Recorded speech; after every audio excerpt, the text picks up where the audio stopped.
Welcome to the Last Beer Show. What's up, Jason? Hey, Wayne. How you feeling, brother? I'm feeling pretty good. It is, it's Monday in these neck of the woods. Aces. Me too, man. I feel all right.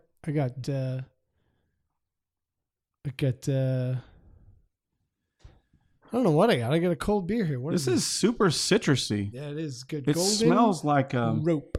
Gosh, it smells like I'm popping my fresh peas, orange and mango juice, doesn't it? This is Golden Rope from Bearded Iris IPA with Galaxy Citron Nelson. Nashville Brewery. All the rage right now. Yep. Nelson. Also great rock group from the 80s. I mean, I wouldn't say great. I would say that we're a rock group in the 80s. They were a rock group of sorts. More of a novelty act, really, weren't they? Yeah, this is 6.8% alcohol. It's super citrusy. Super citrusy. It's huge citrus. It's so hot right now. Big citrus. So hot right now. Yeah, I like it. That's excellent. Good job, Bearded Iris. This is right in their wheelhouse, though. Yeah. We drank a good bit of their beers around here. Yeah. They do not distribute in our area. So folks who visit the Tennessee area usually bring us back some. They go to Nashville. You can also find it in Chattanooga. Yep. And so when we have friends, they come back with some. And so thank you to Sarah who brought back this gold rope. Thank you, Sarah, for bringing this gold rope. We got some more too from my bud Doug. We do actually. Your bud Doug. Doug brought some both some Bearded Iris and some Southern Grist. I know. Pretty excited about the Southern Grist. Those guys are killing it. I've got almost a case. Wow. Well, I don't feel bad about taking one then. I got a bunch of them. I was like, here's a hundo. Come back. Yeah, really. With the awesome.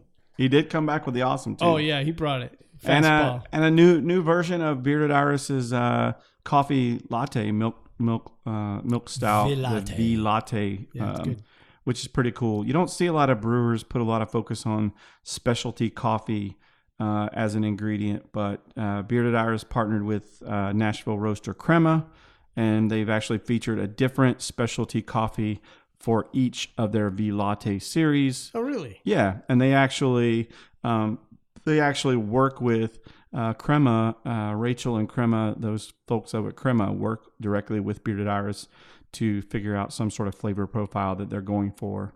Is Crema like a local roastery there in their area? That's exactly right. Crema is a local roastery there in Nashville owned by Rachel and Ben Lehman, and they are probably one of the really good OG coffee shops who became a roaster like there in Nashville. Artisanal roaster. Yeah.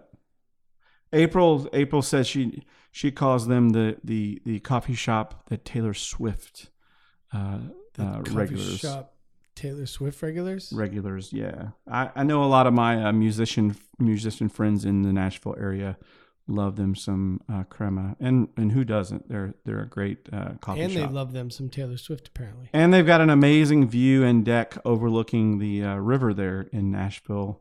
So it's a pretty good spot if you're in the Nashville area. But that's a pretty interesting collaboration. Would you call that a collaboration or a collab, as we say? Yeah, I would call that a collaboration because they genuinely actually work together. It's not just hey, we need to buy some coffee. I think they actually then work. it's just an ingredient. Right, exactly. You're a customer. You buy something off a shelf. They're styling the coffee for inclusion in the beer based on specific specs. Exactly.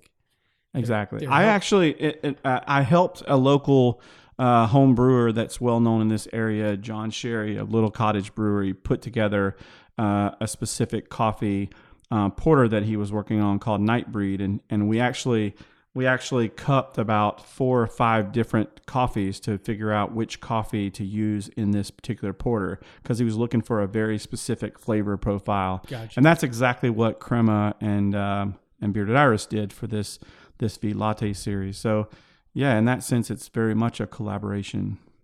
Well, then let's keep the collab train rolling. Woo, woo. I know. First stop, beer collabs. Beer collabs.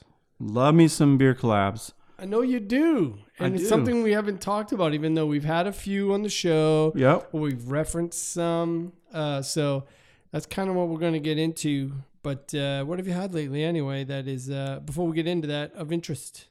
Well, obviously, Saturday was Swansea Day around the world. Oh, yeah. This past Saturday, depending on when you hear this, the Saturday was September 29th, I believe.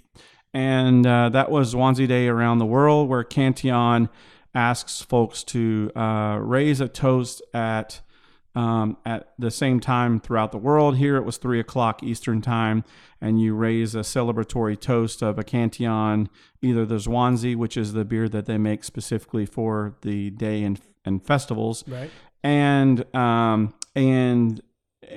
or any of their other Belgian made brews. So that was held at the Porter Beer Bar here in Atlanta, which is one of the best beer bars in the world. They were glad to host it again for the second year, and we were elbow to elbow in the Porter, which is already kind of a smallish spot anyway. Yeah, It was man, and what a great time though. We had 5 or 6 different Cantillons, which is kind of unheard of around here all at one time, and just a really fun event. Those guys, the Porter Beer Bar guys, really put on. We should find out where what other locations are really do up Swansea Day, like to that level in different cities around. Yeah, one of the ones that I heard of that did a really good job of it was actually was Fonta Flora in Morganton, North Carolina. They actually hosted Swansea Day up there in the North Carolina area, and judging by the pictures and the feedback that I heard from several friends who went up there for the event, they just absolutely crushed it. But they have Swansea events, at very specific. So Cantillon actually chooses their Swansea locations once a year, and they choose it based on several different parameters, I think, and so it was actually held at lots of places around the U.S. and around the world. Anything else? Swansea Day, and then also we had the Ology Juice Lab. Brewing Juice Lab, Passionfruit, Blood, Orange, and Raspberry. Yeah, so we Wayne, you were here. I was, and if you like them fruited and thick, that was a really good time. Yeah, we had some friends from out of town. A friend of mine, Shannon, is working for Ology now, and her husband, Jordan, worked for Proof Brewing in Tallahassee. And I had never heard of Ology Brewing, but they brought this Juice Lab, we call them Florida Weiss or Florida Berliner Weiss. Yeah. Mm-hmm. And they're just fruited Berliner Weisses that are usually super fruity. Usually they take a Berliner Weiss and then load it with a bunch of fruit puree, and this one was no different. But this one tasted a lot like Hawaiian Punch, and this one was a lot more balanced than a lot of the ones that we've had. I know that you liked it a lot. I liked it a lot. I liked it a lot too, actually. It was really good. For a brewery I'd never heard of, they hit a home run with it. That was a fastball down the pipe. That was good. We got to introduce them to Treehouse Julius, which they had never had, which is obviously one of the all-stars of IPA history. And then IPA lore. Yeah.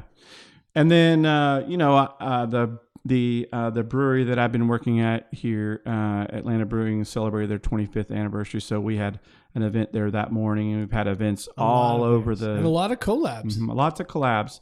So that made us think about like collabs, right? Because there's a lot of them in our backyard right now. Yep. So let's just rap about that. Yeah, let's talk about collabs. I'll pick your brain on it. Go ahead, pick away. I'll pick your brain on it. So tell the people we're going to share all your collab expertise today. Share why would a brewer do, like, just at high level? Why would they get into a collaboration? So there's a couple of reasons why I think with another brewery specifically. Yeah, exactly. Brewers with brewers. Yeah. I think there's a couple of reasons. A couple of main reasons, I should say. There's lots of reasons, but I think a couple of main reasons. One of them sticks out. Is a conversation that I actually had with Chris Heron a couple of weeks ago at Creature Comforts Brewing in Athens. And his idea and his philosophy behind collab brewing is, they want to collab brew with people who they know they're going to learn something from. And so their whole kind of idea and philosophy behind collaborations isn't just to do them for doing them's sake, but to actually do it so that both teams actually get something out of it from an education and learning sake. And I think that's a pretty noble reason. And I know that there's nothing that you could say negative about that. That's a pretty cool reason.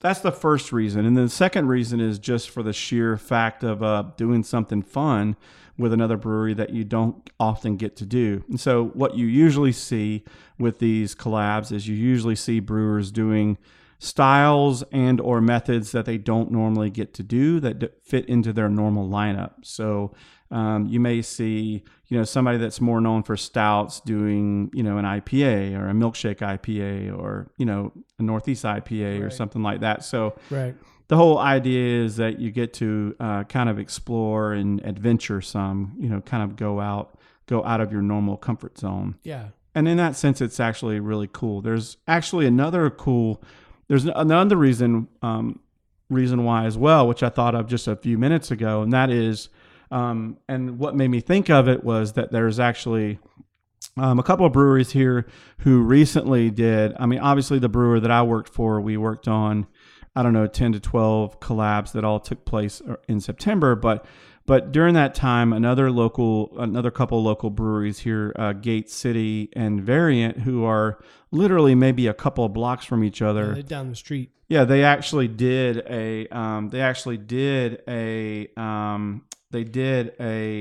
collab together last month that I thought was just really cool, because usually, you certainly think of each other as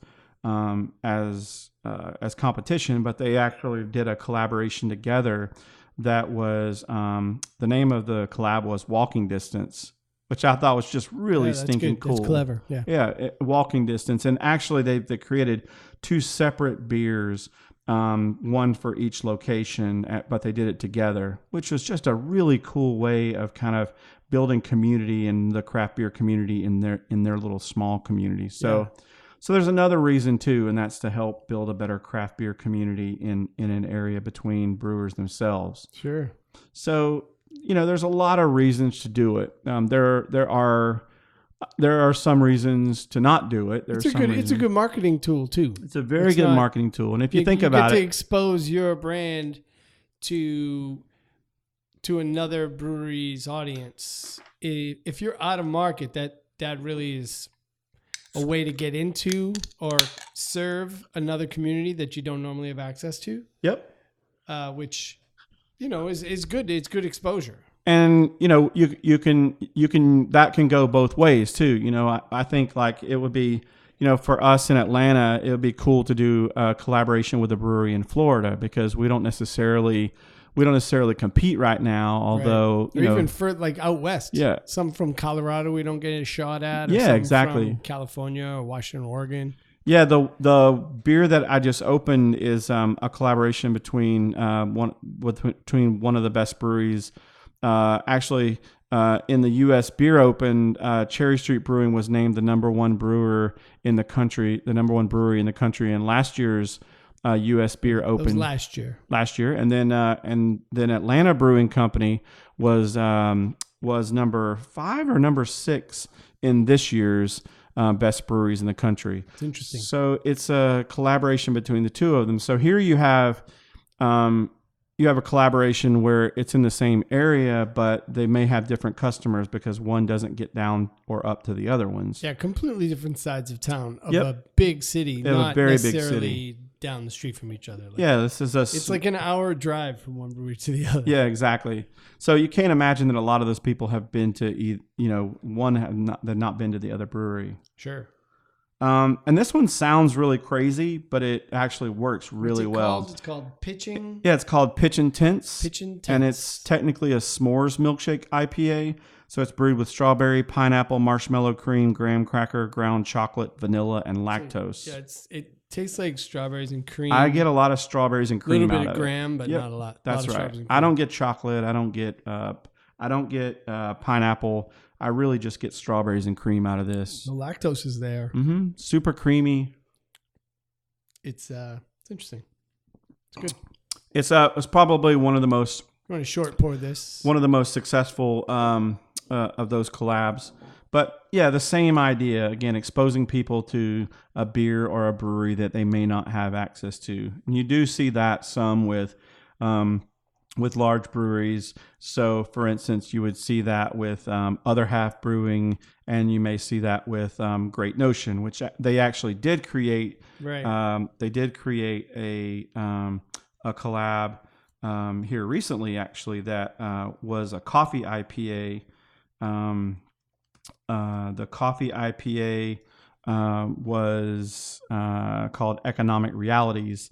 And again, you have Other Half, which is in New York, Brooklyn, and then you have Great Notion, which is in Portland, Oregon, across the country. So people who are in Brooklyn aren't really drinking a lot of Portland beers, and people who are in Portland are not drinking a lot of Brooklyn beers. So what are the rules of the road? Like, a brewery's got a collaboration. What are sort of the rules or the unspoken rules that they adhere to or go by when it comes to collaborating? So, some of the key things to remember are to make sure that the collab is on brand, to make sure that it fits in with your brand, Mm-hmm. Make sure that it's not so far off the road that people just doesn't really make sense and people scratch their heads because you need people to buy it. The other thing is you really want to make sure that whoever you partner with is kind of, is connected to the things that you're connected to as well, right? What are you laughing at? I know what you're getting at. I wasn't going to go there, but all right. I know that recently I just want to say there have been a couple collaborations that didn't work out. Right. It was about a year ago. It was Jay Wakefield and there was an English brewer. The name escapes me. They had a disagreement over a label that caught flack for being sexist. It was Orange Crush or something. Oh yeah, like yeah, Orange we Crush. Spoke about it. I think it was we did talk about that label. Mm-hmm. And then recently, Brewdog and Scofflaw had a famous, a very rapid but noisy falling out. Yes, I guess you could just say in general that's what happened. Yeah, so did. I don't need to get into the details of what happened because I don't care so much why anymore. But because I stopped buying their products long ago, both of them. But I would say that. Well, you had a situation where I'll just say this. You had a situation where there was a perceived idea of what one brewery thought, which was different than the other brewery. And even if it wasn't correct, there was a perceived idea that they believed one way politically, right. that they so didn't end up believing. If you're going to do something in an act of collaboration, promoting an event or a specific beer or a recipe or whatever, then make sure the other brewery's on board. That would be, because that's pretty much what happened there, regardless of why and what happened. What happened was one brewery didn't know the other one was going to do something. They didn't have a chance to shoot the bad idea down. Right. Well, and to be fair, from what I've heard, that Scofflaw didn't actually know that was going to happen either, and it's a it's from what I hear, it's a PR a person within the PR firm acted rogue and made this comment, and in that case, Scofflaw was taken by surprise as Brewdog was, and I actually genuinely feel bad about this scenario because no one really won, I mean, think about it. Brewdog didn't win.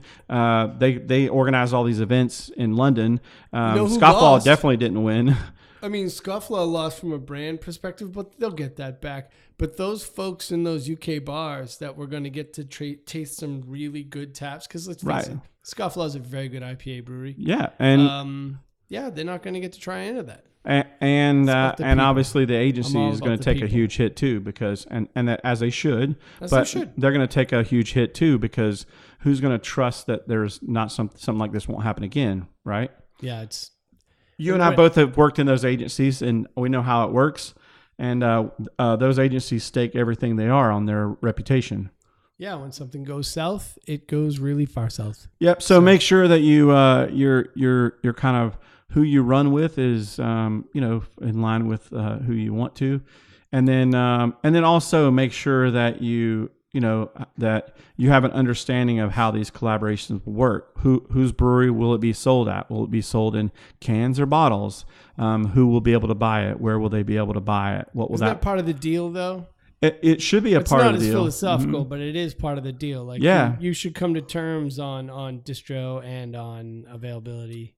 Yeah, some of the collabs that that Atlanta Brewing did this past month were brewed at brew pubs where they either don't package or can't really sell. So they can't sell other breweries, and so you saw them only selling it or distributing it from their brewery. Right. And so there's lots of little nuances here and there that you have to shore up before you do these collaborations. But what are some collabs that you've been a fan of yourself? It's not something I have gone out of my way to seek out so much. It's not a method of shopping that I've had previously, but I have gotten into some that were good and some that maybe they didn't achieve their desired results. But this pitching tents that we're consuming right now it's actually better now that I'm getting into it. Really At first, good. it was kind of arresting, but it's really good now that I'm into it. Super But strawberry. listen, if you got into tiramisu from Trillium and J. Wakefield, which we've both had. Yes, very, very good. Phenomenal. Those Trillium guys are primarily known for IPAs, but they will absolutely crush a stout. Their man. stouts are they're just as good as their IPAs, if not better. That's just a really realistically. good brewery. And Modern Comforts, the Modern Times Creature Comforts, which I had several cans of, that dropped. Geez, that must have been a few months ago. It was the second iteration of it. And I've had both, and they were both really, really good.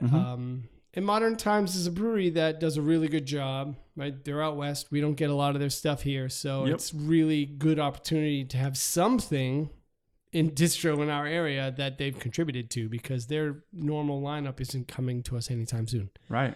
So that's kind of what makes it fun for me, because we don't get much J. Wakefield. We don't get any Trillium. We don't get any Modern Times. Amongst, of course, we don't get anything from most of the breweries in the country. Right. As most people can argue.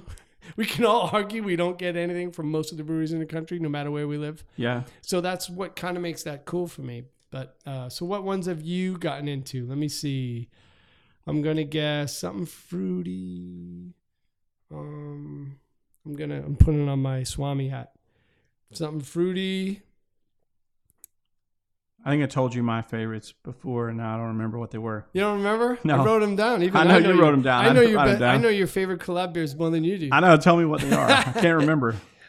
Strawberry Whips. Oh, yeah, Strawberry Whips. Green Cheek. Yeah, Strawberry Whips, which was an other half, and Green Cheek. Green Cheek is a California brewer, a new California brewer. Yeah.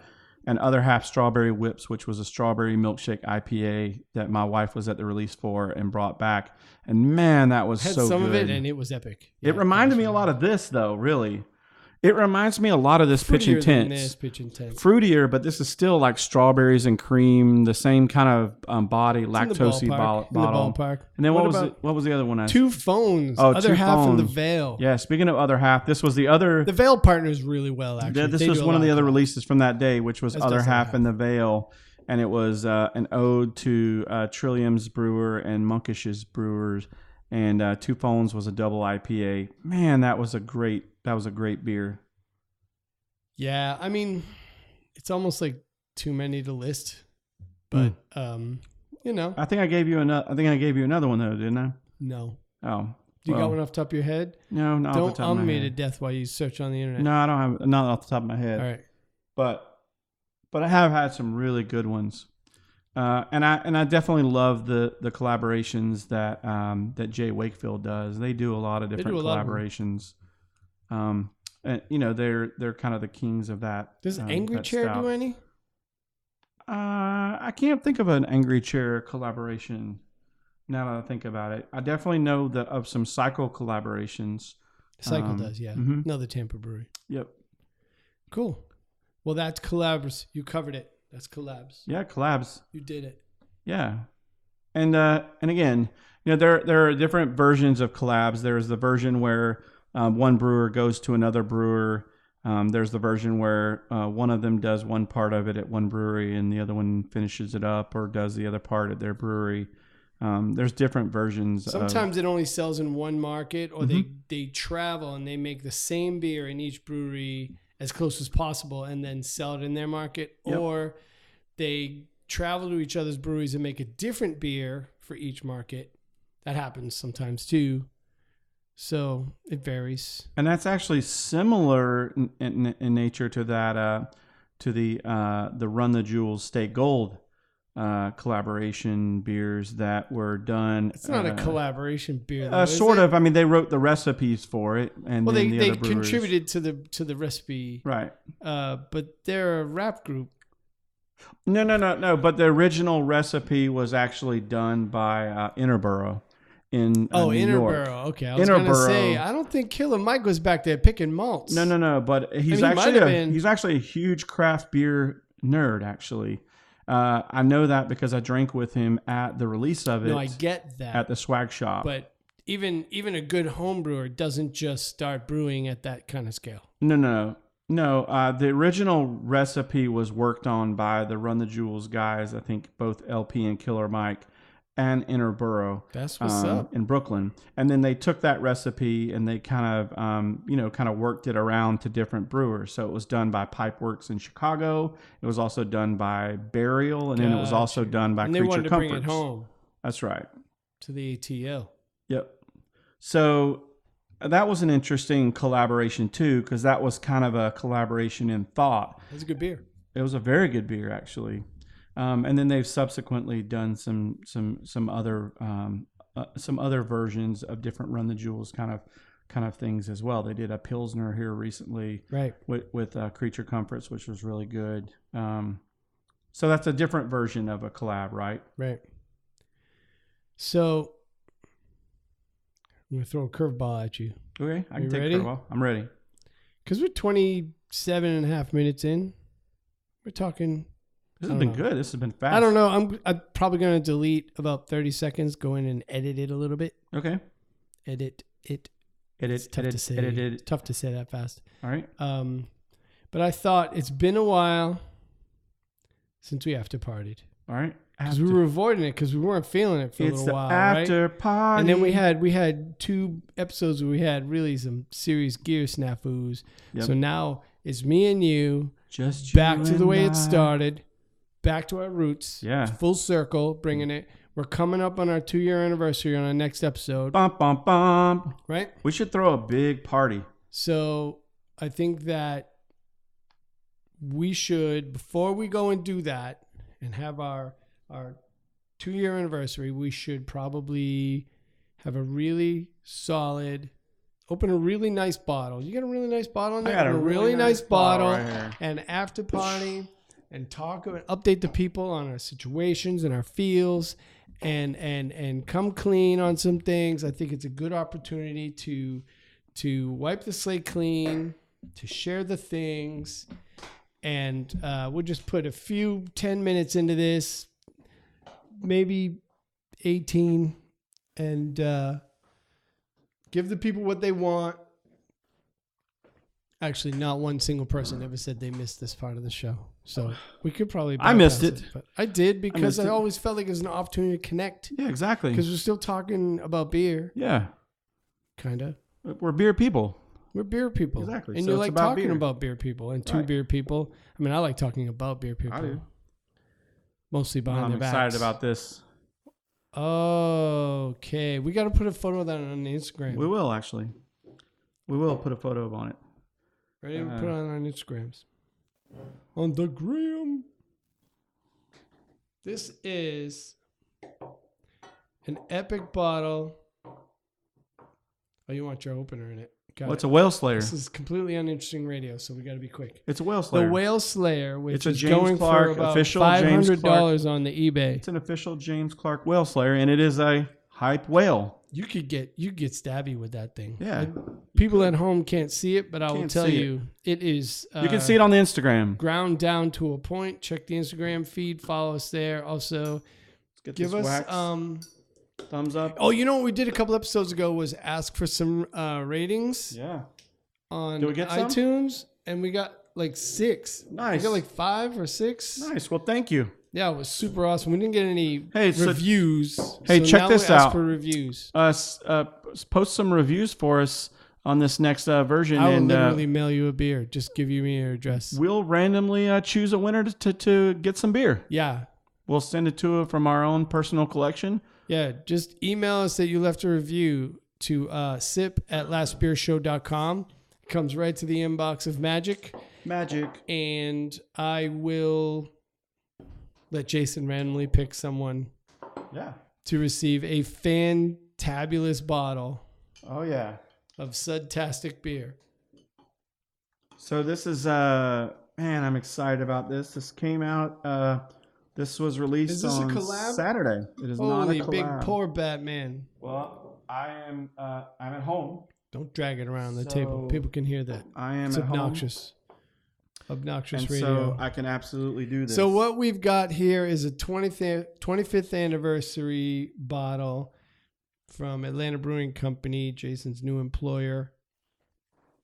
And it's an interesting naming scheme they've got going on. They've actually embraced the whole whale theme, like how we call really rare and big beers whales. They've got whales all over the label, and they've got an 8-bit font that says whale variants. Yep. Chocolate coffee cake, bourbon barrel aged, hype whale, imperial stout with cinnamon, Oreo, and coffee. Cinnamon, Oreos, and 10% coffee. 10% for the kids. Is this a sediment? Probably isn't. Oh, man. Oh, that is. Sediment-tastic. Oh, man. I am going to need to get some more bottles of that. That's really good. Holy smokes, that's good. Yeah, that's...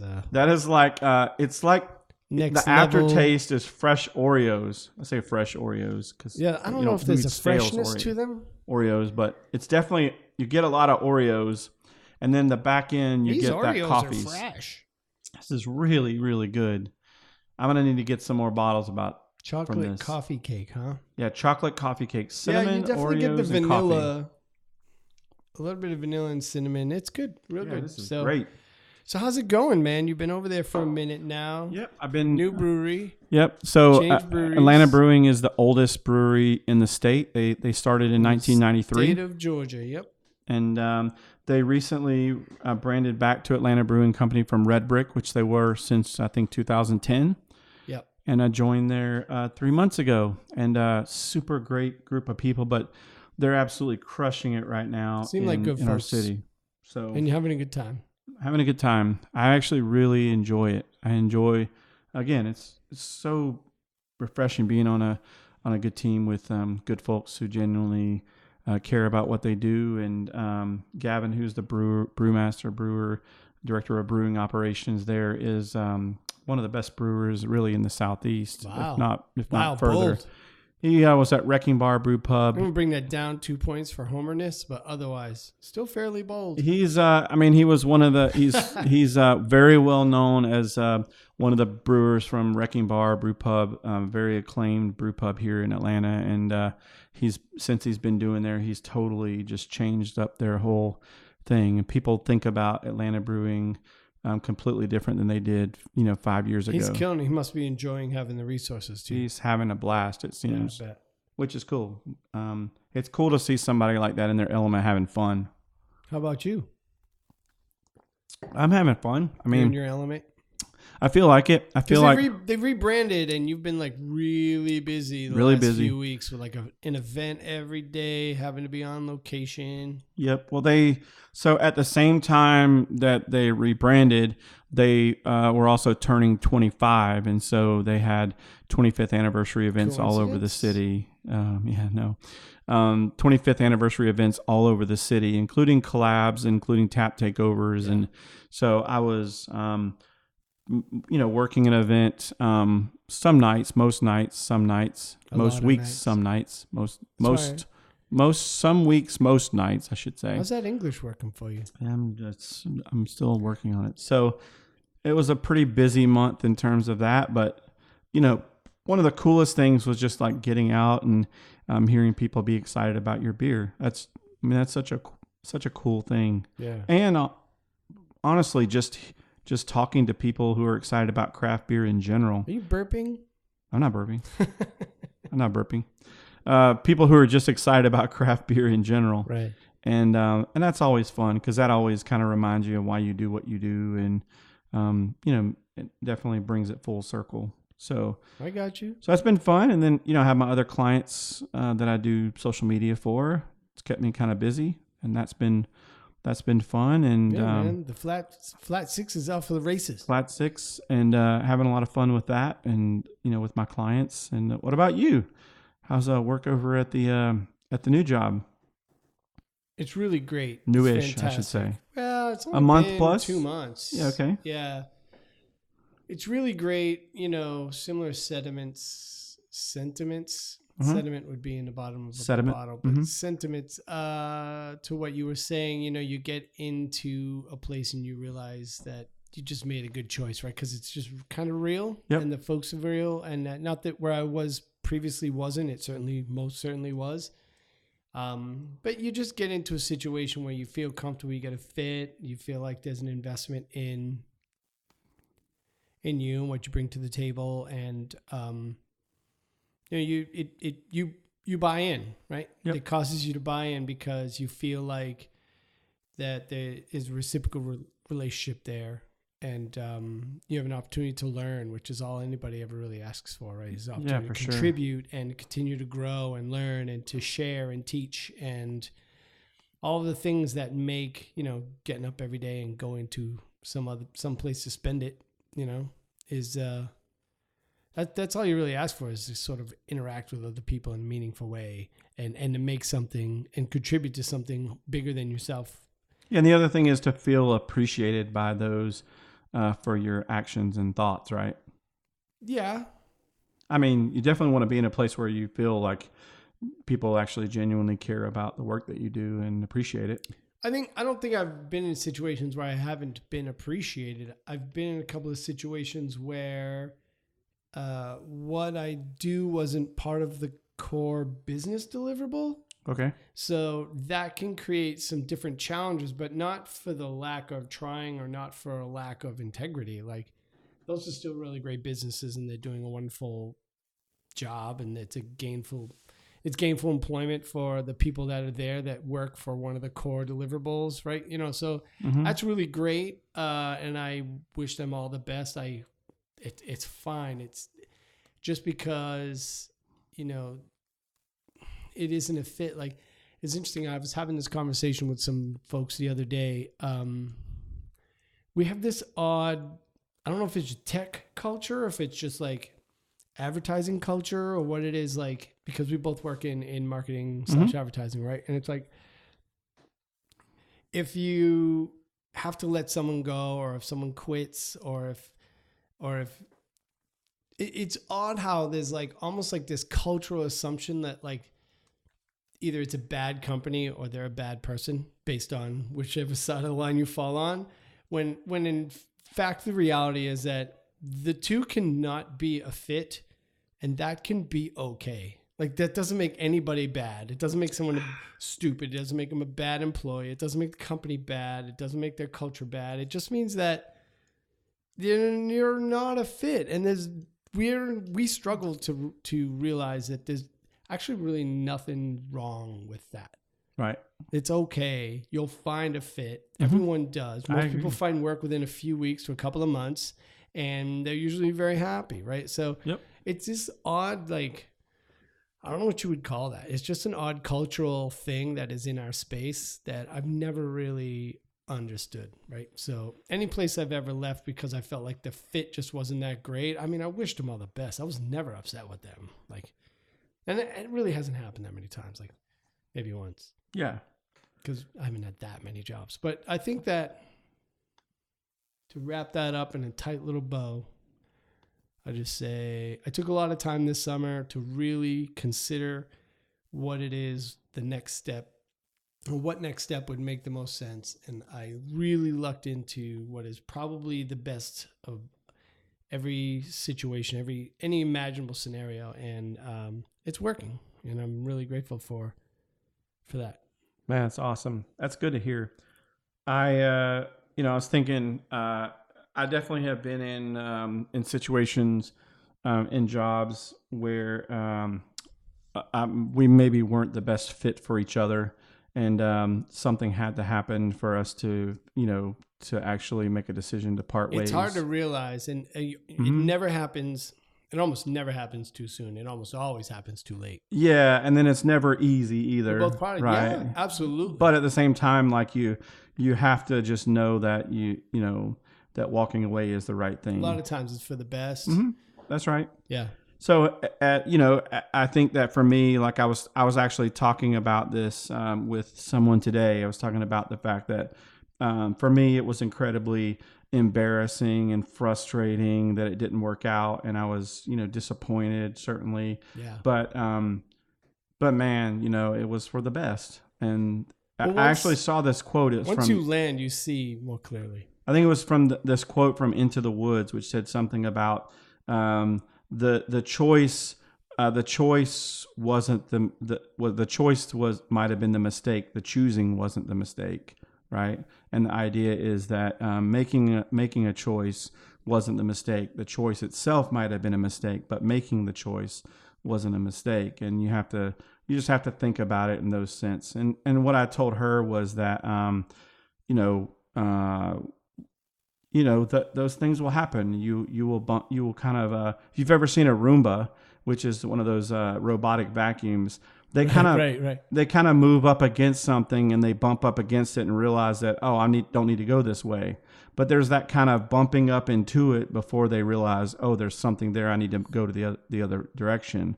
And in many ways we do that with our jobs as well. What a metaphor for life, man. It really is. Life is a Roomba. It really is a Roomba. Vacuum it up. And so you just have to accept that, those things will happen, and you just kind of just dust yourself off and move on. There's no sense in being, embarrassed by it. Everyone makes mistakes, and this idea that we don't make mistakes or that we don't do things that don't end up working out is just ridiculous. It's weird. Most people would never admit it. It's just weird. I'll admit it. I'll definitely admit it. I admit that. So I bought a house back in February, moved in March, and it's going great, by the way. Thanks. But yes, you're welcome. I had 2 of those little robot vacuum cleaners. Okay. I don't know where they are. I haven't pulled them out in the new house. It just when you said that, I was like, they eloped. Eloped. I got 2 of them things. I don't know where they are. I have no idea. I have not found them or turned them on. They're not. And the housekeeper came today. That's so funny. Wait a minute. They ran off with each other. Wait a minute. Everything is wrong in this whole scenario. I gotta fix that. I'm gonna go look for those now, like obsessed. That's pretty funny. Oh my god. But yeah, it's you just have to be willing to accept that, and then when you do find a place that both of us are in, where you're happy and things feel good and comfortable, that you're happy with it. So yeah, you're right. And in hindsight, I know we didn't want to talk about this stuff when it wasn't going so well and we were taking a few body blows. Yep. But the dogs are here. But in hindsight, it's tough to have the context when it's the hard time. Yep. Right. And when you land again, it's easy to pontificate and be wise. Right.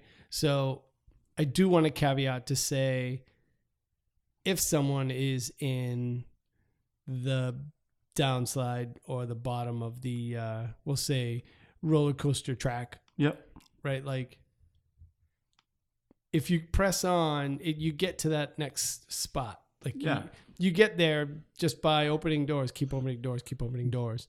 And then, you can get to the same feels. It's just I want to be a realist, and I don't want to. I don't want to blow smoke up anybody's I don't butt. want to be a realist too and say that where you are may actually suck and it may feel really shitty. Yeah. But at the same time, like it won't end there, and just hang on. So you cut costs. It will get better. You drink Sierra Nevada and Fat Tire. Yep. And then you can get back on the Ubercraft train. That's right. When you got income coming back. Leave us a review. Hey, leave us a review, and we may send you some beer. And we will send you real beer. I'm not even kidding. Nope, not even kidding. I'd be more than happy to go look in my cellar and send you something fun. I got a bearded iris. I got some. He's got a whole case of it, people. What's the other one? Southern Grist. Southern Grist. Because your grist is on my list. What I got is a bunch of Prairie. Hmm? They've been doing a lot of sours. They're branching out now that they got a new brewmaster. But they're a bunch of sours and IPAs. Yeah. Pretty solid. They're not $30 for a 4-pack like the stouts. No. All right, let's put a bow on this one. Yeah. I think I already used that metaphor. Let's stick a pin in this one. Call it a day. So I will talk to you soon again, buddy. Yes, we'll see you folks next month. Leave a review. We'll randomly choose somebody to receive a little care package of love. Not even kidding. Care package. Nope, not even right kidding. At you. And it's going to blow your mind. Leave a review. It's going to blow your socks off. Mine's. Exactly. Mine socks off. Yep. Peace. All right. Peace.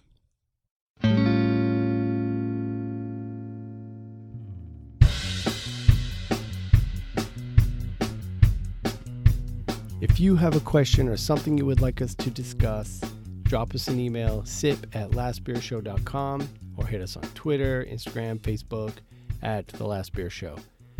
A reminder that we are proud members of the ABV Network. Go to abvnetwork.com to see all the amazing podcasts, or go to your podcast app of choice, search for something like The Last Beer Show, The Firewater Review, The Bourbon Daily, among others.